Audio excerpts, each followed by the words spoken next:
के गणतंत्र का सारे जग में है मान। दशकों से खिल रही भारत की अद्भुत शान। सब धर्मों को देकर मान रच दिया इतिहास।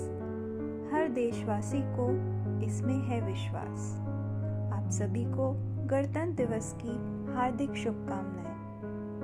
भारत के लिए गणतंत्र दिवस केवल एक पर्व नहीं बल्कि गौरव और सम्मान है। ये राष्ट्रीय पर्व उन शहीद देशभक्तों का स्मरण कराता है जिन्होंने राष्ट्र की स्वतंत्रता, गौरव और इसकी प्रतिष्ठा को बनाए रखने के लिए अपने प्राणों की आहुति दे दी। इसका संबंध किसी धर्म या जाति से न होकर राष्ट्र से होता है, इसीलिए इसे राष्ट्रीय पर्व कहा जाता है। यह दिवस हर भारतीय का अभिमान है। अनगिनत शहीदों की कुर्बानी के बाद भारत माँ को 15 अगस्त 1947 को आज़ादी मिली थी, लेकिन उसे स्वतंत्रता का आकार 26 जनवरी 1950 को मिला, जिस दिन हमारा संविधान लागू हुआ। भारत का संविधान एक लिखित संविधान है। हमारे संविधान को बनने में 2 साल 11 महीने और 18 दिन का समय लगा था। 395 अनुच्छेदों और 8 अनुसूचियों के साथ भारतीय संविधान दुनिया में सबसे बड़ा लिखित संविधान है। न पूछो जमाने से कि क्या हमारी कहानी है, न पूछो जमाने से कि क्या हमारी कहानी है। हमारी पहचान तो बस इतनी है कि हम सब हिंदुस्तानी हैं। जन गण मन अधिनायक जय हे भारत भाग्य विधाता। पंजाब सिंध गुजरात मराठा द्राविड़ उत्कल बंग विंध्य हिमाचल यमुना गंगा उज्ज्वल जलधि तरंग। तव शुभ नामे जागे तव शुभ आशीष मांगे गाहे तव जय गाथा।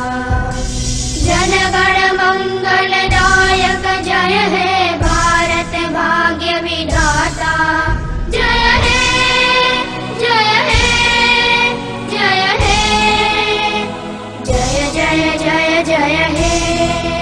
Blessed is the nation whose God is the Lord.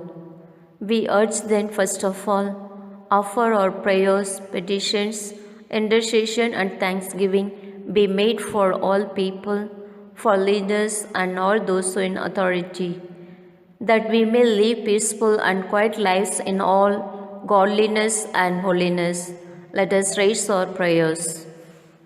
God of wisdom and knowledge, unite us as we pray for our school students and teachers. Enlighten us with your wisdom, those who teach and learn. Make our school to be the place of great discovery, adventure, and creativity and learning. Bless our principal, Reverend Father Prem Prakash Lakra, teachers and students. In a world where values are diminished, morality is being faded, and persecution is increased, inculcate in us the leadership qualities so that we may become self-sacrificing leaders, and help us to be the messengers of peace, harmony, and to become good citizens.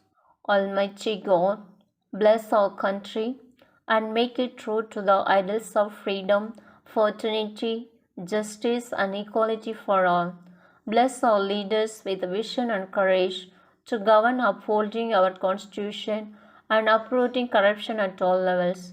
Make us aware of our heritage, our constitutional rights, as well as our responsibilities as citizens of our country. We make this prayer in your holy name. Amen. Bharat Ratna से सम्मानित doctor Bhimrao Ambedkar को विश्व स्तरीय विधिवेता, भारतीय संविधान के निर्माता और करोड़ों शोषितों, वंचितों, दलितों, पिछड़े वर्गों और आदिवासियों को सम्मानीय जीवन देने के लिए हमेशा याद किया जाता है।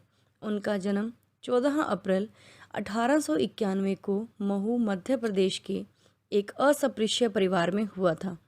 उनका वास्तविक नाम सरनेम अम्बावडेकर था। विदेश जाकर उन्होंने अर्थशास्त्र में डॉक्टरेट की डिग्री प्राप्त की थी। वे कुल 64 विषयों के मास्टर थे और 9 भाषाओं के जानकार थे। भारतीय तिरंगे में अशोक चक्र को जगह देने का श्रेय भी उन्हीं को जाता है। दुनिया में सबसे अधिक स्टैचू बाबा साहेब के ही हैं। पहला स्टैचू तो उनके जीवित रहते हुए 1950 में बनवाया गया था। उनका एक निजी पुस्तकालय भी था जिसका नाम राजगृह था, जिसमें 50,000 से अधिक तो केवल उनकी ही किताबें थीं। उनकी मृत्यु 6 दिसंबर 1956 में हुई और उनका समाधि स्थल चैत्य भूमि के नाम से मुंबई में स्थित है। देशभक्तों से ही देश की शान है, देशभक्तों से ही देश का मान है। हम उस देश के फूल हैं यारों, जिस देश का नाम हिंदुस्तान है। आप सभी के सामने कक्षा LKG के बच्चे अभिनय गीत द्वारा अपने भाव को प्रकट करेंगे। तो आइए हम उनके इस अभिनय गीत को सुनते हैं।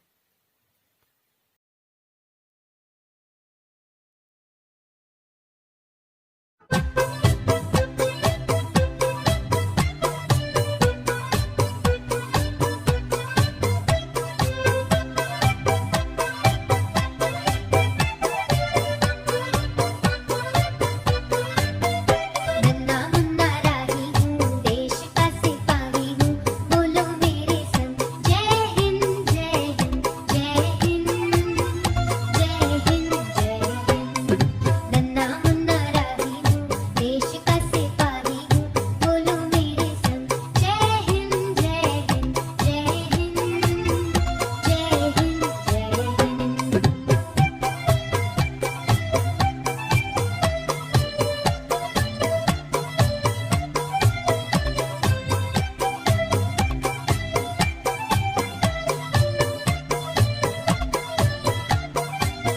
रास्ते में चलूंगा ना डर डर के, चाहे मुझे जीना पड़े मर मर के। मंजिल से पहले ना लूंगा कहीं दम, आगे ही आगे बढ़ाऊंगा कदम। नहीं बाय हम, नन्ना मुन्ना राही हूँ, देश का सिपाही हूँ, बोलो मेरे संग जय हिंद जय हिंद जय हिंद जय हिंद जय हिंद।